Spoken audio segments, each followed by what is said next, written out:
Obila moro e gwenge mag Mwingi ne chuoyo Basaa mar skul ma Mwingi Boys gi pala tok ywaruok bedo e kindgi e wi omenda mar somo.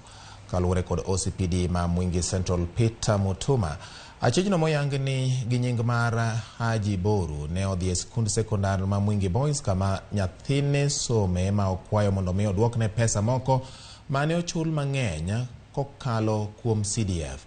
Ywaruok nochakore kind ji ariyogo, kind Janyuol kod Basaa mar skundno miluongo ni Alex Mwanzia gi Boru ma bende en apisa mar Obila, ka Alex wacho ni pesa no ok nyal duokne Janyuolno bang' wachore ni Boru nowuok kendo wuodho pala mi ochuoyo godo Alex e bade ma koracham. Jakeno noringo godo e kar thieth kama sani odhi nyime yudo thieth.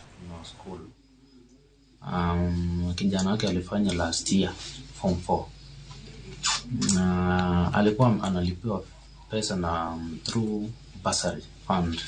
So alikuwa ameoverpay na 19,000. So huyu mzazi akakuja akasema around 2 months ago akasema anataka kupewa hiyo pesa yenye ilikuwa imekuwa overpaid. So nikamwambia procedurally hii pesa mtu hafai kurudishiwa because it is bursary money. So alikuja kwa ofisi akaniambia hii kazi ya polisi kuna pesa kidogo na niko tayari kuiacha saa hii, na wewe nitakumaliza.